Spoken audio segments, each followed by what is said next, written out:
dicen. En este momento, en una conferencia de prensa, los sacerdotes, también víctimas de abuso que han sido invitados por el Papa Francisco también para visitarlo allá en Roma, están como digo, en una conferencia de prensa. El Papa quiere escuchar personalmente a ciertas víctimas de abuso, dice el padre Alejandro Vial. Claro, también está Francisco Astaburuaga, en fin, algunos de los sacerdotes que van a estar en esta reunión en la que el Papa ayer los convocó, que quiere escuchar a nuevos denunciantes y en particular algunos nombres que son parte de la iglesia, que son sacerdotes y que fueron parte, por supuesto, también está Eugenio de la Fuente, en fin, parte de estos sacerdotes que fueron convocados por Francisco. Bueno, sobre este tema, sobre todo lo que está pasando en la iglesia, vamos a conversar ahora con el teólogo Antonio Bentue, académico de la Universidad Católica. ¿Cómo está, Antonio? Muy buenos días. Buenos días. Bienvenido. Usted en un momento habló, ¿no es cierto?, sobre la necesidad de que Errázuri, Esati, Escapolo asuman su responsabilidad, que den un paso al lado incluso. Ayer el cardenal Errázuri en una carta al diario La Segunda se refiere a usted diciendo que no es verdad lo que usted ha dicho, de que él haya encubierto, ¿verdad? En fin, ¿qué es lo que, y usted que ha sido profesor de alguno de los sacerdotes acusados, ¿verdad?, en el caso Caradima, quisiera ver si usted me puede tal vez encontrar una explicación, ¿qué es lo que pasa en la psicología de estos sacerdotes? ¿Por qué se dan estas situaciones en la iglesia? Sí, por el pecado original debe ser, ¿no? O sea, la tendencia originaria, digamos, marcada por el poder, ¿no? La potencia que marca todo ser humano lleva a que uno vale tanto más cuanto más actualiza esas posibilidades, y esas son las luchas de poder, la competencia. Y la conciencia es la llamada a tomar distancia de ese criterio que viene del mundo. Venimos del chimpancé y el más fuerte se impone a costa del más débil. Así funciona la realidad de la naturaleza. Y uno, si se atiene a cómo funciona la naturaleza, como diría Nietzsche, funcionaríamos por voluntad de poder. Uh-huh. Ahora, la experiencia creyente es que el criterio para la conciencia no es el instinto que viene del mundo, sino que es precisamente tomar distancia de eso y hacer la alteridad, la capacidad de relación, de misericordia. Pero el tema de ejercer el poder, que no podría ejercerse de otra manera. ¿Por qué desde el punto de vista del abuso sexual? Sí, porque el sexo es, ahí está Freud, el sexo es lo más poderoso que tiene todo animal y todo ser humano, digamos. Una lectura freudiana no extrañaría para nada que el poder se ejerza desde la perspectiva de la represión del sexo o del ejercicio del sexo, digamos. Eso es evidente. Ahora, y ahí está un problema. El problema es que mucha de este problema viene de una falsa inhibición del sexo en el celibato. Hay un riesgo, digamos, de una hipocresía celibataria que marca, digamos, de que lo que no se ejerce en forma franca ya de la dimensión sexual, porque está penalizado por una cantidad de tradiciones maniqueas, dualistas, se ejerce haciendo trampa. Y hay un factor que hay que estudiar desde esa perspectiva, incluso revisar el verdadero significado del celibato. Porque queda la sensación casi de que se transforma aquí, en estas situaciones, en estos casos de abuso, como una suerte de escudo protector, ¿no? Exactamente, digamos. Y el drama mayor para la Iglesia Católica es que tiene un discurso muy puritano a veces, muy celibatario, incluso impuesto, digamos, a la gente no célibe, un castigo de todo lo que es el ejercicio sexual, como una especie de penalización. El santo es el célibe, uno que tiene sexo ya dejó, por eso María es virgen, Jesús es todo el sexo siempre es sospechoso de... Entonces hay una lectura hipócrita posible de decir, bueno, aquí nosotros relativizamos el sexo, pero si eso no es verdad, se convierte en un escándalo. Pero Antonio, ¿por qué y pierde toda autoridad moral para hablar de sexo, entonces, en la Iglesia? Pero si hablamos de sexo, podría ser que veamos, no sé, sacerdotes que tienen relaciones con mujeres o mayores o con hombres mayores, en fin. Pero ¿por qué esta tendencia al abuso de menores, a esta especie de pedofilia, o lo que vimos ahí con la cofradía en Rancagua, a través de Facebook, filmándose, una cosa bien torcida? Sí, bien torcida, sí. Es que, como decían los romanos, la corrupción de lo mejor es la peor de todas. Eso le ocurre a la religión y le ocurre al sexo. El sexo, que es una dimensión humana que está llamada, digamos, a la unión mayor del ser humano, incluso la tradición bíblica, la palabra más sagrada para expresar la relación Dios-hombre es la palabra hacer el amor, yadad, que significa conocer, es decir, hacer el amor. Dios quiere que le hagamos el amor y hacer el amor. No, ese concepto significa que es un tema muy sagrado. Cuando lo más sagrado se banaliza, se convierte en lo peor, como ocurre con todo. La religión también, una tendencia a buscar trascendencia. Cuando se corrompe, resulta para peor. La política igual. Todos los valores humanos, si no son asumidos honestamente en la conciencia, están condenados a ser para peor y no para mejor. Ahora, uno podría pensar, a propósito de esto mismo, que se plantea que este mismo escudo protector, el hecho de que sepan que no va a haber mayores cuestionamientos, que la misma iglesia, si es que en un minuto explota esto, los van a terminar o mandando castigados a una casa sin llevarlo a la justicia, hace que el cerco de lo torcido, de la perversión, se vaya corriendo cada vez más, ¿no es cierto?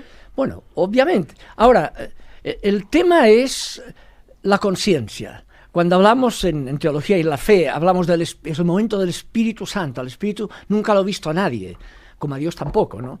El tema se da en la experiencia de la toma de conciencia, no de la inteligencia. La conciencia es la capacidad de entrar adentro, darse cuenta de lo bueno y lo malo. Si eso es honesto, estas cosas no se darían, o si se dieran, se confesarían inmediatamente, ¿no? Se darían como elementos malos. El problema es que, en ese sentido, lo que está ocurriendo ahora yo creo que será para bien, porque es un tremendo llamado a la toma de conciencia, a ir a fondo. Como decía San Lucas, el reino de Dios se da dentro de ustedes, no fuera. Cuando tú pones ajeno a la conciencia un poder religioso, es para peor. La religión se convierte en peor.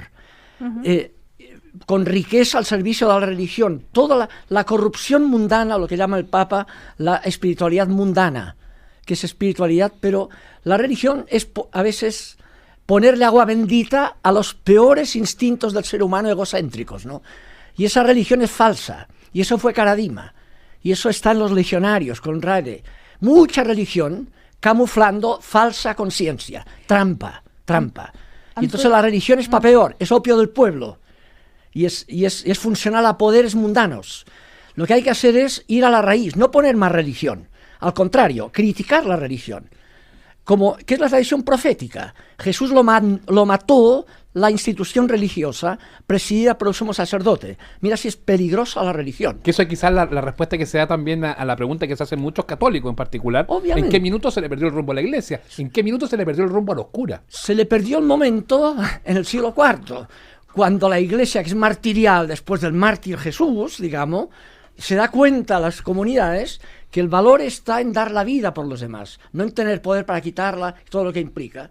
Y hasta el siglo IV fue la época martirial, es perseguida la iglesia, vivía en conciencia, no era rentable ser cristiano, mundanamente hablando. En el siglo IV, Teodosio es cuando se da cuenta que aquella fuerza podía ser útil para el imperio y convierte el cristianismo, que cree que Dios se revela en un crucificado, ¿ya?, en un perdedor, no en un ganador, se convierte en la religión oficial del Imperio Romano y echó a perder la religión, lo convirtió en cristiandad.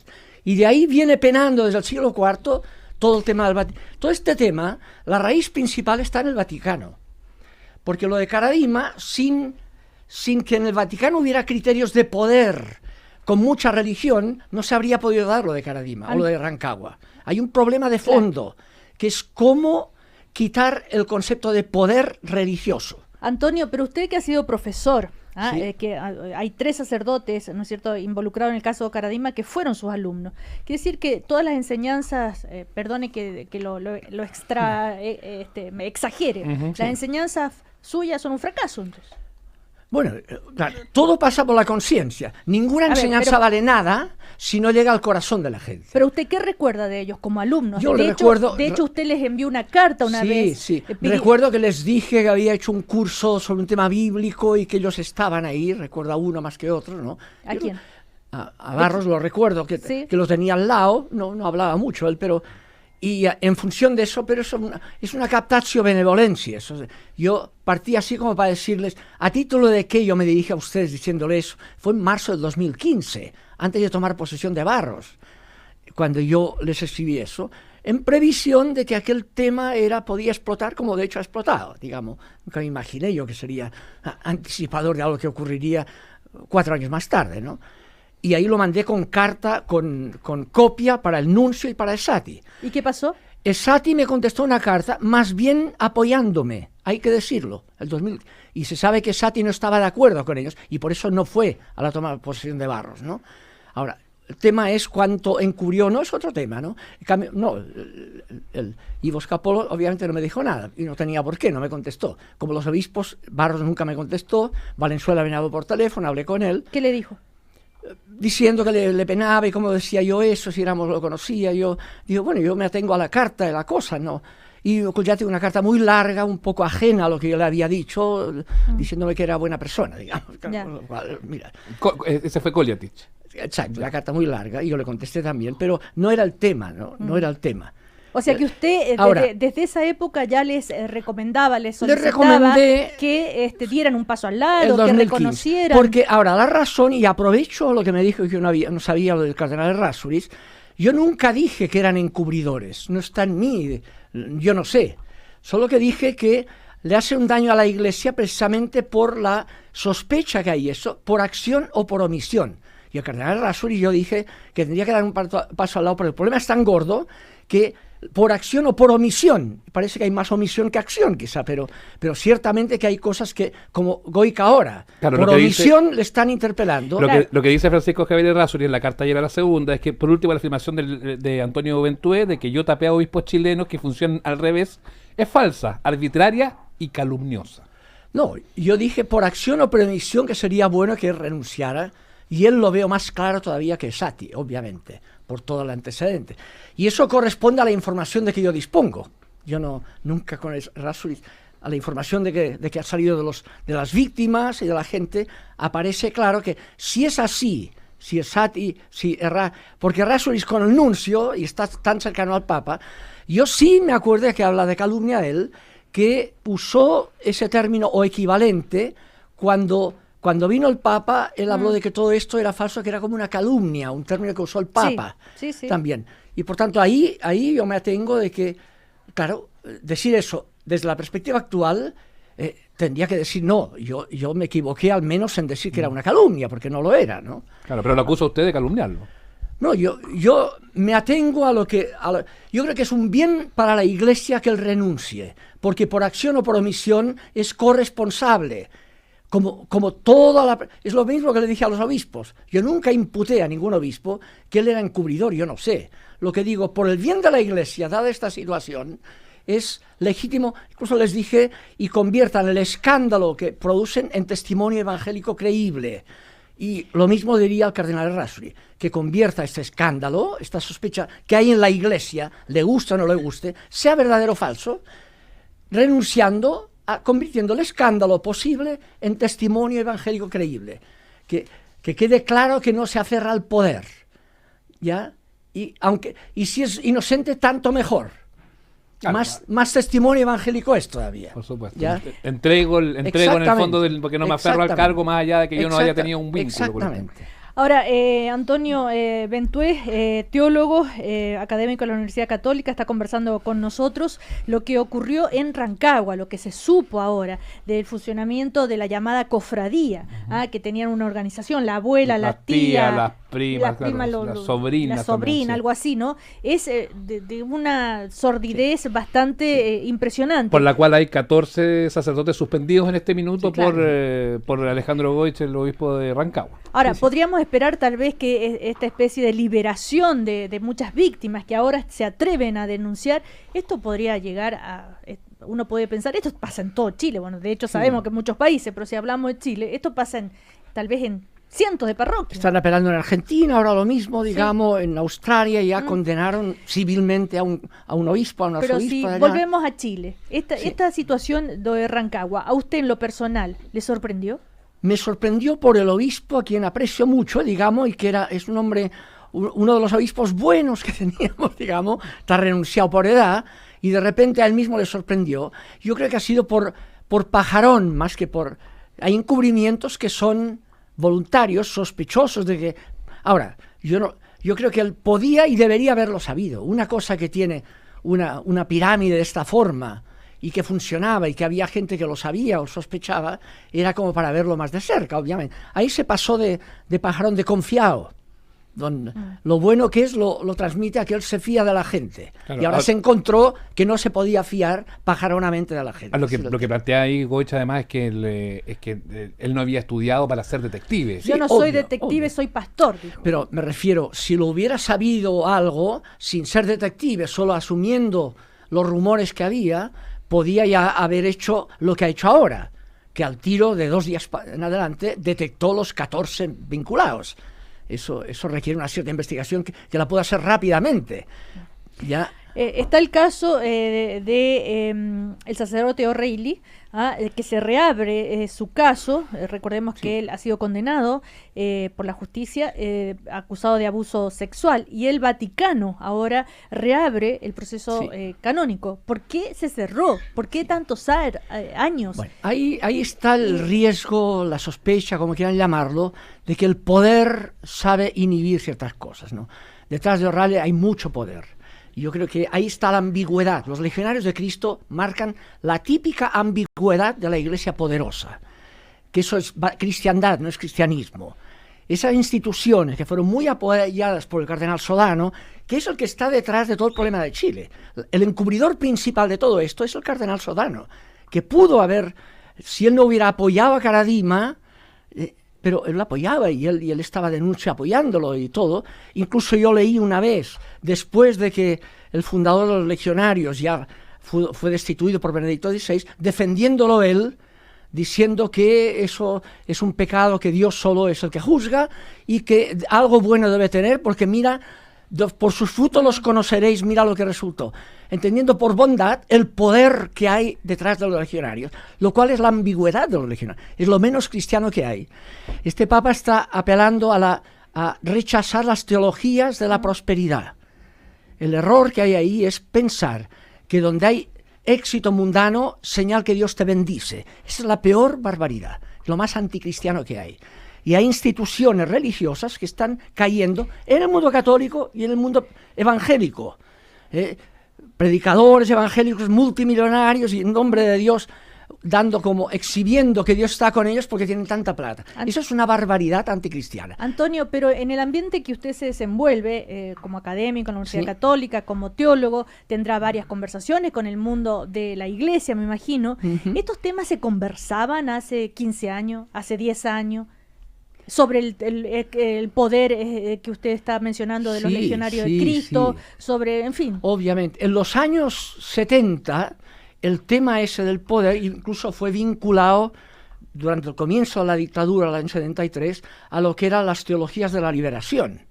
Y en la Católica, en la Facultad de Teología, bueno, ¿por qué hubo una serie de profesores, incluso yo, digamos, que fueron objetados, digamos, que querían sacarlos de la universidad, porque no eran funcionales a cierto criterio, porque apelaban a que la fe tiene consecuencias sociales. No es la fe, digamos, individual. La fe supone otro modelo de sociedad más fraterno, no competitivo, sino de comunión. ¿Ya? Y eso estuvo ya presente en la Facultad de Teología. Pero las discusiones, o se comentaba, se sabía algo de los posibles abusos sexuales, de lo que pasaba, no sé. No, eso no teníamos. Yo creo que es el tabú de siempre. Era un tema que estaba ajeno, digamos, en la forma de la Iglesia. Incluso, digamos, ha habido, digamos, sospechas sobre no tocar el sexo, no tocar el tema de la homosexualidad, el tema de cierta lectura de la Biblia por parte del Mike Van Dreck, por ejemplo, para tomar la dimensión de la sexualidad tal como está en el Antiguo Testamento. Siempre ha habido una especie de inhibición celibataria en lo que tiene que tomar con el sexo por parte. ¿Por qué a la Iglesia le costó tanto nombrar a laicos de profesores, sobre todo a laicas? Porque se supone que la teología está en manos clericales celibatarias. Ahora, ¿qué opina usted sobre estas opiniones o teorías en el sentido que muchas personas que no pueden reconocer su sexualidad como homosexual, en fin, se refugian en la iglesia y por favor, que se puede dar esta especie de mala interpretación que homosexual es sinónimo de pedofilia. De perversión, de claro. perversión, que por Sí. favor no es Sí. así. Pero ¿qué pasa con ese aspecto que se está comentando también? Obviamente que ha estado presente una cierta dificultad de la Iglesia de integrar ese valor. Es muy notable la reflexión que hizo el Papa después de recibir creo que es Hamilton, Sí, a Juan Carlos Cruz, que le dijo, claro, pero me refiero a sacerdotes, o hombres que les cuesta asumir su sexualidad y que ingresan al sacerdocio. Eso ¿Es así? si no hay, por eso el tema de los seminarios es tan importante. El control psicológico de los seminarios, que no puedan comprometerse al celibato gente que sean homosexual o no, son gente que no tiene capacidad de sublimación de su sexualidad. Aquí hay un tema psicológico. Donde no hay capacidad de sublimación, el Espíritu Santo no funciona a costa de la naturaleza. Se encarna si por naturaleza son incapaces del celibato, no piensen que rezando serán capaces. Es una falsa comprensión. Ahora, Antonio, cuando uno proyecta hacia adelante el tema, cuando uno dice, ya, ok, esto pasó, se provoca este terremoto, ¿qué viene de aquí hacia adelante? Porque tampoco basta con sacar obispo. Obviamente. Yo creo que ahí está lo positivo. Creo que el Espíritu de Dios, por la conciencia que produce, casi dialéctica, esta conciencia escandalizada, puede ser, sacando todo lo que es ajeno y ha hecho tanto daño a la Iglesia, vendrá el momento de una conciencia de retomar el cristianismo original, que no es una religión de poder, por agua bendita que le metas. Eso es pecar contra el primer mandamiento, usar a Dios por vanidad. La religión tiene una tremenda ambigüedad. Lo mejor puede ser lo peor, usando a Dios en función de intereses egocéntricos de la peor calaña. Esa religión es falsa. Se dé en el Vaticano, se dé donde se dé. La religión verdadera es cuando la conciencia cambia de criterio y toma como criterio de la libertad no el poder, sino la alteridad, la capacidad del descentramiento, de la convivencia. Donde hay esa conciencia, ahora, esa toma de conciencia tiene que marcar el rumbo de la nueva comunidad eclesial. Antonio, perdón, pero esta declaración pública que le comentábamos recién, que acaban de entregar 5 sacerdotes. 5 de los 7 que van a ir. 7 que van a ir invitados por el Papa, ¿no es cierto? Ellos dicen, la mayoría de nosotros fuimos víctimas del sistema abusivo que se practicaba cuando participábamos en la parroquia del Sagrado Corazón de Providencia, o sea, la parroquia del Bosque, ¿no es cierto? Otros miembros de este grupo colaboraron en los procesos de acompañamiento y cercanía de las víctimas, en fin. Ahora, estos sacerdotes que ahora reconocen haber sido víctimas de abusos de poder, por ejemplo, ahí en el Bosque, ¿por qué en su momento no se dieron cuenta de que estaban siendo víctimas? Sí, quizás se dieron cuenta, pero el sistema de poder los inhibía, y es comprensible, debilidad del poder humano. Ahora, es un momento en que ayuda con menor riesgo frente al poder eclesiástico a decir las cosas. Y yo digo, peor es tarde que nunca, digámoslo así, ¿no? Claro. Pero explico que en aquel momento, y debe haber muchos otros. Yo conozco en la misma facultad, tenemos 2 colegas que fueron del Bosque. Uno, que es Samuel Fernández, lo puedo decir en público porque él ha reconocido públicamente. Claro. Sí. Y Samuel Fernández estaba de pajarón, y que me perdonen la expresión. Yo lo conozco muy personalmente, somos amigos, muy amigos, ¿no? Es un gran académico, además de... Sí, él no daba pero crédito. Pero este tema que... se encontró, hablamos con él más de una vez, yo soy víctima también, o sea, yo estaba encandilado. La única vez que he visto al padre Garadima fue en la Facultad de Teología, me lo presentó él, que lo trajo, me decía, aquí está mi santito, y lo saludé. La única vez en los años 90 estuve en la Facultad del padre Garadima cuando Samuel era decano, y me lo presentó, me acuerdo al pasar, y es la única vez que yo he saludado a Garadima antes. ¿Y se lo presentó todo. así? Mi santito. Me lo presentó a la pasada, como decir, y le dedicó su primera edición del libro sobre Jesús de la historia, dedicado a su padre espiritual con todo cariño. Yo le objeté, y después la otra edición ya no lo puso, claro. Pero Samuel, yo lo comprendo porque lo conozco, es realmente víctima de abuso de poder en su propia conciencia. Él no se daba cuenta de nada, claro. No quería ni sospechar porque tenía tan mitificado, y eso les pasó a muchos, ¿no? Se derrumbó aquello y ahora se dan cuenta de que aquello que había ahí era una barbaridad, que le estaban comiéndole el coco sin darse cuenta, ¿no? Y eso es un tremendo drama. Y ahí hay muchas víctimas, no abusadas, pero sí abusadas por el poder, ¿ya? Eso. Antonio Ventué, muchísimas gracias por haber compartido con nosotros estos minutos. Antonio Ventué, teólogo, académico de la Universidad Católica y quien además ha tenido opiniones bien contundentes sobre quiénes son los responsables por acción u omisión, como dijo él, dentro de la Iglesia Católica chilena. Muchísimas gracias, Antonio, que le vaya muy bien. Bien, gracias a usted, ojalá sirva y ánimo. Claro. Solo para dejar claro, la declaración pública es de 9 personas, 7 sacerdotes y 2 laicos, es firmada por 5, pero indica que las otras 4 personas quieren mantener su identidad reservada para resguardar su privacidad.